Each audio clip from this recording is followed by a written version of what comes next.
Gentleman from Maryland is recognized. 4.5 minutes to the gentlewoman from Michigan, Ms. Tlaib. Lady from Michigan is recognized for 5 minutes. I'm 4.5 minutes, sorry. It's okay. I'm the only Palestinian American serving in Congress, Mr. Chair, and my perspective is needed here now more than ever. I will not be silenced, and I will not let you distort my words.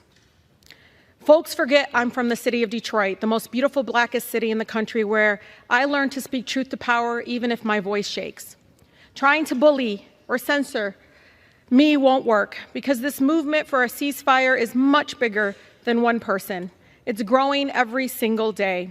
There are millions of people across our country who oppose Netanyahu's extremism and are done watching our government support collective punishment and the use of white phosphorus bombs that melt flesh to the bone.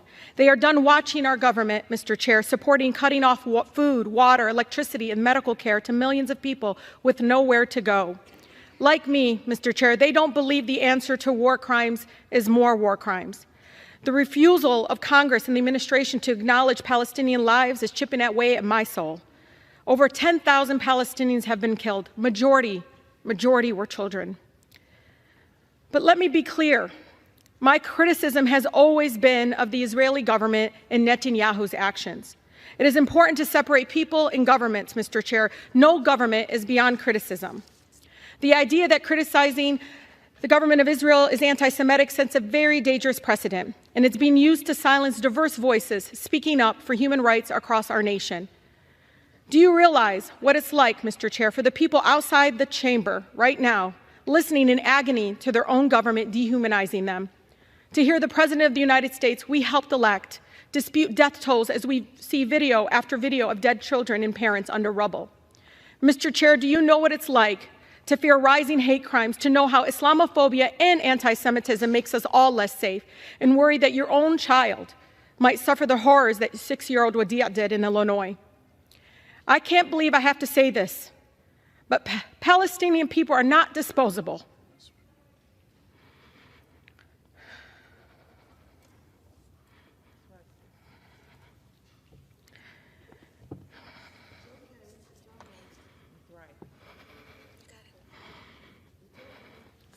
We are human beings,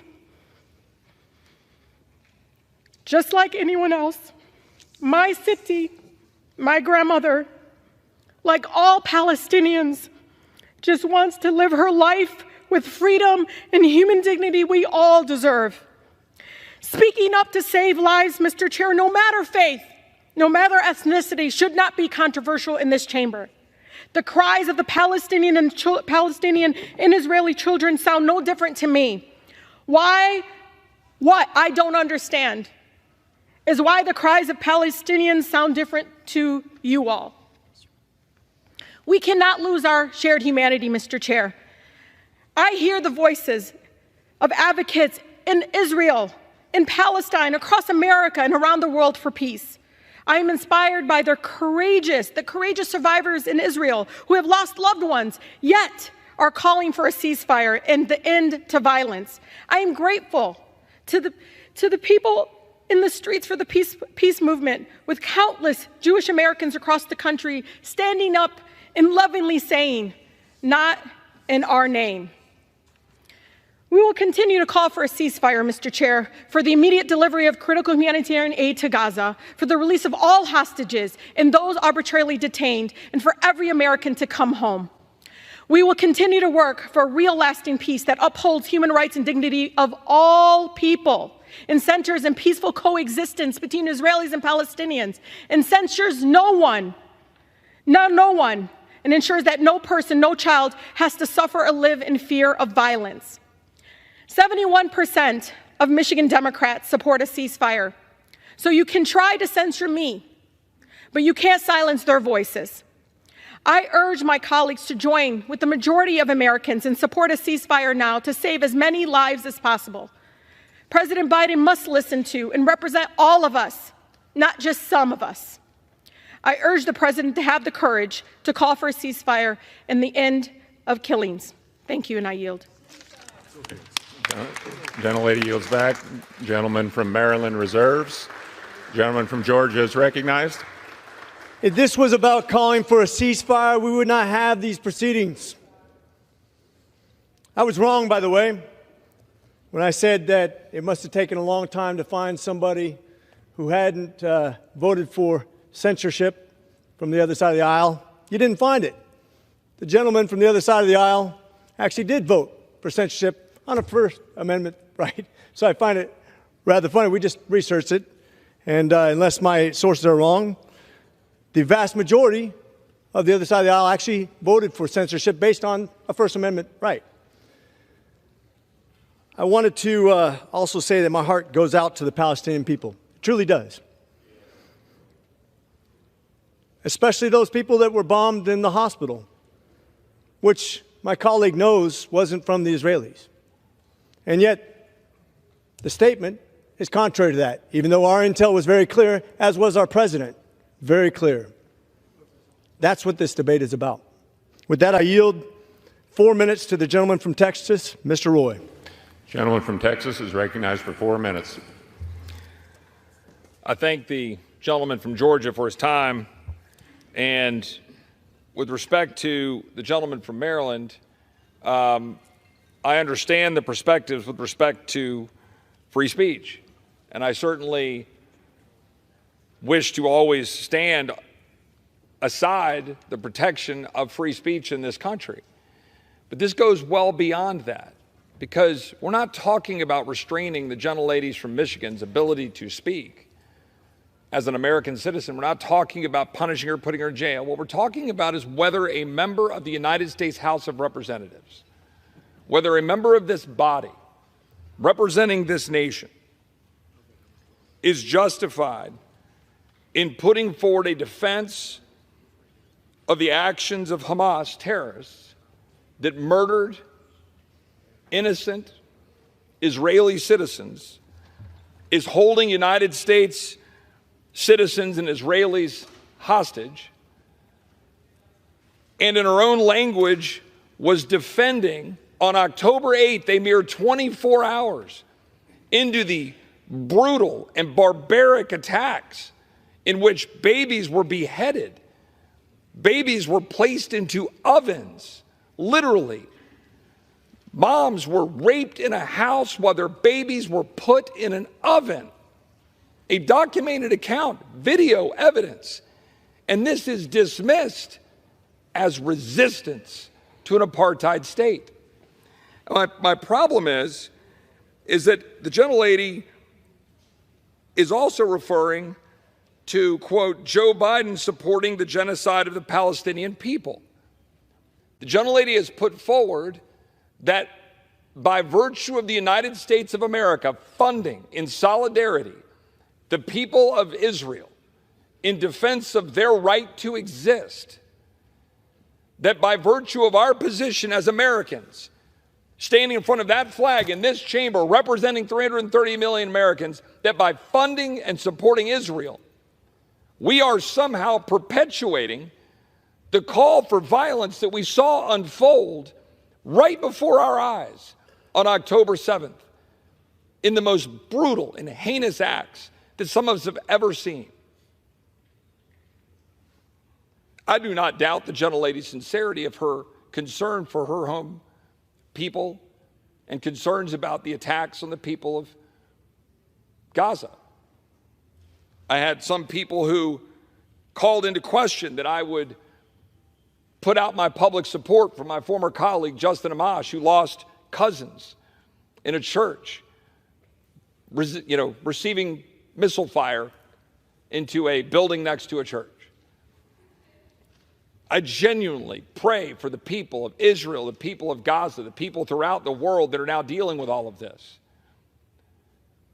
But the gentlelady cannot, as a member of Congress, be standing up and telling the world that what we saw unfold in attacking Israel is justified. We can't. Free speech matters. I have grave concern right now about where this institution is going with respect to censures. I voted against the censure last week because I thought it had drafting problems, and I thought it had significant concerns it raised. I believe the work that was done by my friend from Georgia here put forward a resolution that is worthy of support. And so I support the resolution and believe that we should pass it. I thank the gentleman from Georgia.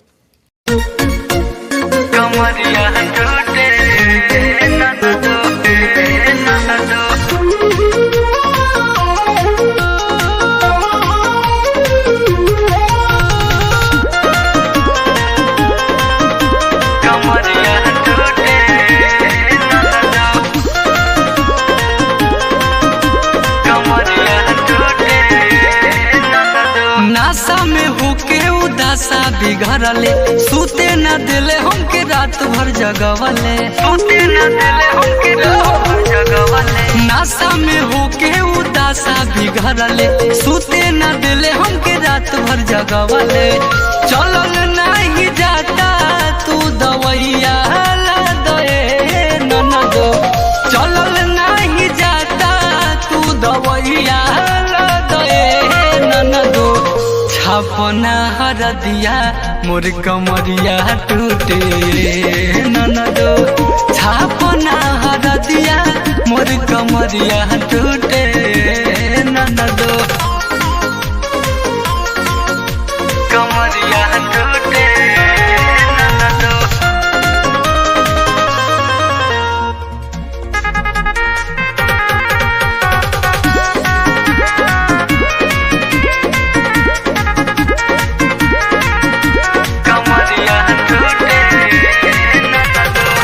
रोज रोज लहंगा हमार नसी देता says हो, P के जब आवे ननदो खोजे नाना भेज हो, खोजे नाना भेज हो।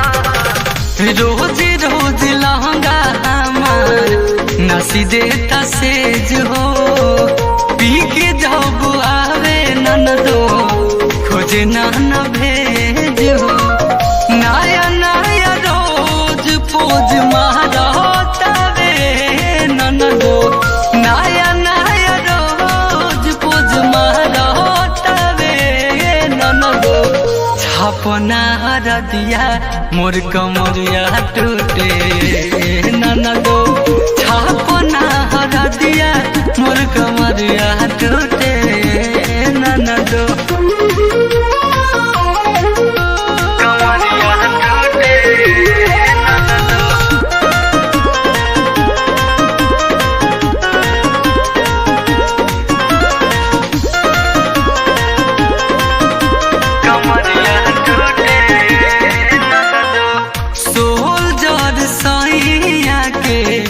बिगड़ल अदतिया देले जगाई रोही अधिया धीरतिया, अधिया धीरतिया। सोल्जर सहिया के बिगड़ल अदतिया देले जगाई रोही अधिया धीरतिया। बर कब खीस कब हंसी छूटे ननदो, बर कब खीस कब हंसी छूटे ननदो। छापना हरदिया मोर कमरिया टूटे ननदो, छापना हरदिया मोर कमरिया